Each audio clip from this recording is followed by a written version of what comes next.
the Fibber, McGee, and Molly Show.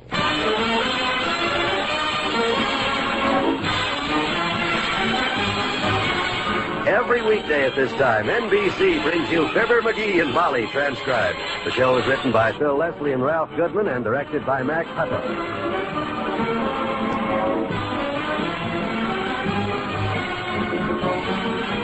We'll join Fibber and Molly in just a moment. Motorists, here's a thought for you. About 38,000 people were killed in traffic accidents in 1953, according to the National Safety Council. Now, wait a minute. Don't just toss that off. It can happen to you, unless you take extra care to prevent traffic accidents to yourself and others. For one thing, you might bear in mind that almost two-thirds of all drivers involved in fatal accidents were violating some traffic law. Courtesy, caution, and common sense help prevent accidents. Respect your traffic laws, signs, signals, and road markings. Make courtesy your code of the road. Remember to dim your lights for oncoming cars and for a car in front of you. If you've ever had someone's light staring at you from your rear view mirror, you know it can be just as blinding as if he were coming right at you. Just think of it, 38,000 people killed in a single year on our streets and highways. It's high time America awakened to this grim fact and did something about it. That means you, Mr. Driver, slow down, be courteous, and respect traffic regulations.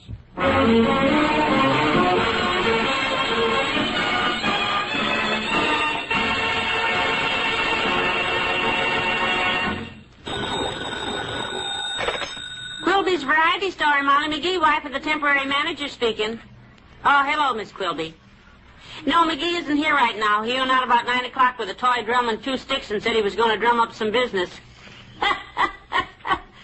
Well, it's been pretty terrible so far today. I sold a box of thumbtacks and 2 handkerchiefs so far. Yes. Oh, just a minute. Hang on, Miss Quilby. I have a customer. Good morning, ma'am. May I help you? Well, I'm looking for a pipe wrench. One of those big, things, you know.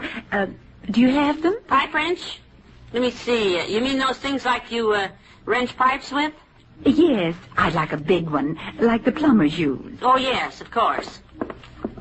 Here we are, on the hardware counter. Is that what you want? Oh, that's it, all right. That's fine. Oh, that's a good one. How much? $2.95. It's terribly heavy. You think you should take a smaller one, maybe? Oh, no, this is fine. It's for my husband, you see. Sort of a little surprise for him. Oh, that's nice. And very practical, too. Is your husband a plumber? No, he's a rat. Huh? When he comes up those stairs with his shoes in his hand tonight, will I have a surprise for him? I'll be hilarious. Heavenly days. Should have sold her some bandages, I suppose. But... Hello, Miss Quilby. I just sold a pipe wrench. Biggest sale of the week. Oh, I know how you feel, and I hope you can sell this place. I'd certainly hate to be stuck with it myself. Yes, we can handle it a couple of more days. You just relax. Bye. Well, kiddo, I'm back. Better roll up your sleeves and get ready for the rush. I have made up some very interesting posters. Posters? That's where I've been all morning, putting them up around the neighborhood. What kind of posters? What does it say on them? Well, across the top it says, oh, that reminds me. If anybody calls up and asks for Hassan, Ahmed, and Ben Bay, tell them I'm out. Anyhow, I had these posters made up. Now, just a minute, friend. What's the matter? Is Hassan, Ahmed, and Ben Gay? Ben Bay. Yes. What's that all about? Well, it's a long story, Molly. You're not going to leave me hanging with a teaser like that, you Arabian name-dropper. Huh? What is it? Well, I was going around town nailing these posters on telephone poles and pasting them on empty store windows. Yes? And Wimple came along and started to talk to me. So? And so he got me confused. He would pick a time when I was at a store window, so instead of sticking the poster up with the paste, I drove a nail through it. Through the window? Heavenly days. Well, luckily, no one was around except me. What happened to Mr. Wimple? Disappeared before the glass hit the ground. Well, sir, I figured I owed that owner an explanation. At least. So I wrote a note, and I says, Dear sir, I busted it. It was cheap glass, but never the same. I did bust it. Sorry. And I signed it, King Farouk. King Farouk? Yeah, then I added a P.S. If this is unsatisfactory, you may contact my lawyers, Hassan, Ahmed, and Ben Bay. Honestly, McGee, I don't know how you dream up such fantastic... Yeah, I know. I got to thinking on the way home, and somehow it didn't seem quite honest. So I went back and I pinned a $10 bill to the note to pay for it. But don't worry, after this advertising gimmick of mine starts working, $10 will seem like... There, you see what I mean? The phone's ringing already. Probably can't wait to get down here, so... Hassan, Ahmed, and... Oh, I mean Quilby's variety. Hello? Yeah, yes, ma'am. Oh, yes, certainly, ma'am. Be happy to take your order over the phone. What did I tell you, kiddo? Our first order, and them posters ain't been up 20 minutes. I wish I knew what it said on them, because... What's that, ma'am? Just a minute. Molly, get a pad and a pencil, will you? Yes, ma'am. It'll be wrapped and ready for you to pick up at 3 o'clock. Here you are, McGee. Here's the pad and the... Thanks. What'd you hang up for? That's all she ordered, just a pad and pencil. Oh. I'll wrap them up for her. After all, the posters don't say how much they have to buy. Well, what do they say? Oh, didn't I tell you? Well, up at the top it says, big sale at Quilby's Variety Store. Hurry, hurry, hurry. 3 hurries? Yep. Then comes the line with the gimmick in it. The thing that's going to bring 'em in. It says everyone who makes a purchase, no matter how large or small... Can you wait on me, mister? I want to buy something. Anything. Here first, I'll take $1 worth of something. Boy, oh boy, look at 'em come. Heavenly days, what is it? I'll tell you about it later. Now, take it easy, folks. You'll all get waited on. Get the 3 women over there, Molly. I'll wait on the guy that's waving the lamp around. One at a time, folks. One at a time. Don't shout.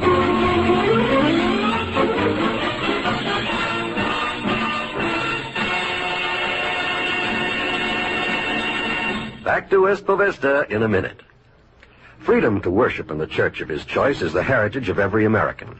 Do you, as an American, exercise that right by attending your church regularly? Everyone needs the comfort and inspiration of religious faith. Faith helps hold our families together. It builds moral and spiritual character, and it creates the spirit of brotherhood on which democracy depends. All of us are aware of the important role played during the war by chaplains of all faiths in helping our soldiers adjust to military life. Faith and worship are of vital importance to the moral fiber of America. It was the need to worship which drove our forefathers to leave their native lands and come here, and the need of strength through faith is no less today. Today, perhaps more than ever before, there is a need to turn to a way of life based on the enduring principles of religion. The religious institutions in your community need your interest and support. To face the problems of the present and the future, America must be morally strong, and that moral strength comes through worship and faith. Go to church this week and take someone with you.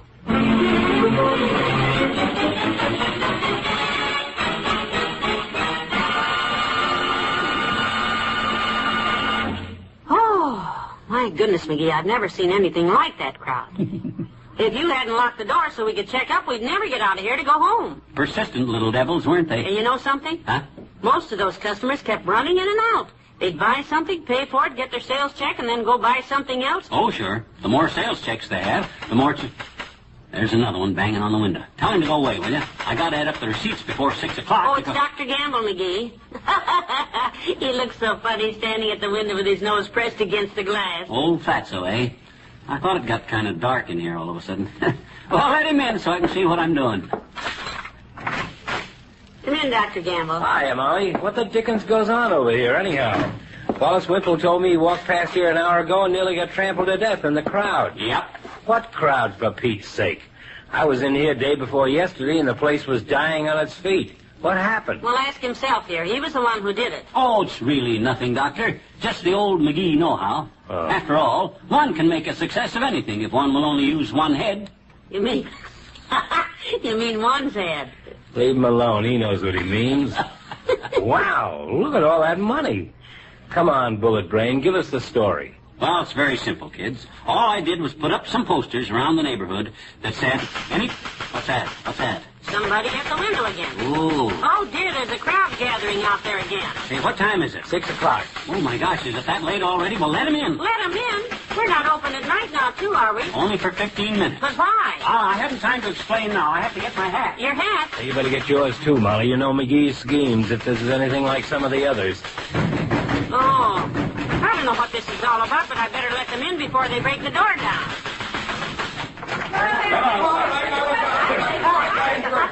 What's he talking about? I don't know. All right, folks. Now, don't crowd. There's plenty of room for everyone. Can you folks out on the street hear me? I've got all your receipt stubs in this hat. For goodness sakes, it's a raffle? It looks like it. Everyone's waving a cash register receipt. I thought it was something like that. Wonderful idea. I wonder what McGee's giving away. You never know. It might be you.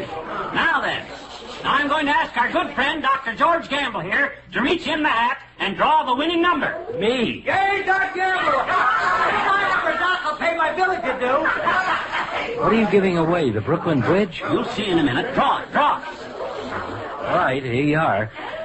The winning number is number 3562. Hey, that's me! I got it! That's my number! Yay! Swell, Harry. Hurry up, go up there. Oh, wait here, Florence. All right, folks. Now, all right. Let the man through. Let him through. What's the prize, McGee? What does he win? Here I am, mister. Boy, I never won anything in my life before. Wow! A brand new home freezer. Wait till the guys at the plant hear about this. A home freezer? Oh, McGee, we can't afford... Now, take it easy, Molly. Take it easy. I didn't say a home freezer. Oh, yes, you did, Mac. I brought one of your posters right along with me. Yeah? It says right here, a winner gets a brand new 1954 freezer. That's right, sir. You're the lucky winner of this beautiful new 1954 freezer. The big 2-gallon size. Huh? Yeah. Have your wife put the stuff in here, pack it with ice, turn this crank, and you'll have the greatest homemade ice cream in town. Oh, ball of swindles! A freezer, he said. Now, take it easy, folks. It's exactly like the poster said. A new freezer. Nobody said it was electric. I'm not trying to gyp anybody. And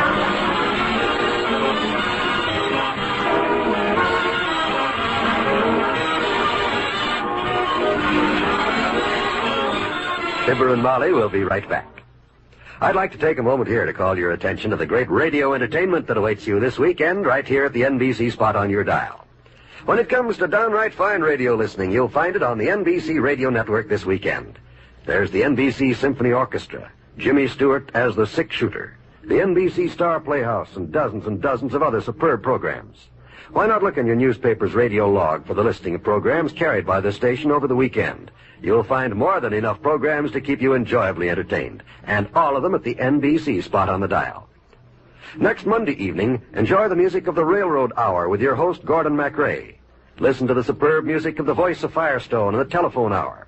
You'll agree that Monday night means magnificent music when you tune to this station. Throughout the week, NBC brings you entertainment both day and night to keep you amused and pleased. Make it a point to keep your dial set to the station where you hear the 3 chimes. They're your invitation to fine radio entertainment.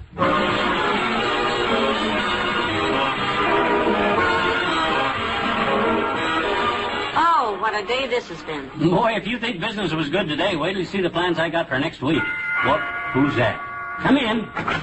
Oh, hi, Bud. You look... Oh, my gosh, Molly, look. It's Pat O'Brien. Hi, Fibber. Hi, Molly. Pat O'Brien. Oh, my goodness, my hair's a mess in the house. Ah, don't get up, Molly. I can only stay a minute. But as chairman of the Motion Picture, Radio, and Television Committee of the National Safety Council, I've been asked to come over here tonight and thank you both for your able help in advancing the cause of safety. Oh, gee, that's... Now, the series of safety announcements which you two recorded last year are now being used by almost 1,400 radio stations throughout America. Oh, we're happy to hear that, Pat. And for this outstanding contribution, I've been authorized by Mr. Ned Dearborn, President of the National Safety Council, to present to you the Safety Council's Public Interest Award for exceptional service to safety. Thank you very much, Mr. O'Brien. Well, you can thank me if you don't call me Mr. Just call me Pat. Our thanks go out to you, Fibber, McGee, and Molly. Oh, that's awfully nice, Pat. Good night. Good night. Good night, all.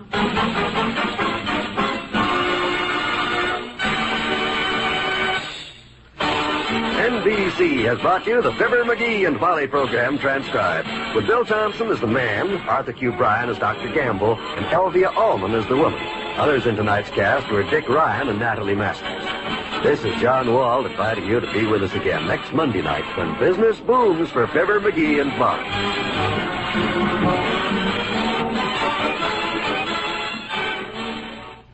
Here, listen to Washington tonight on...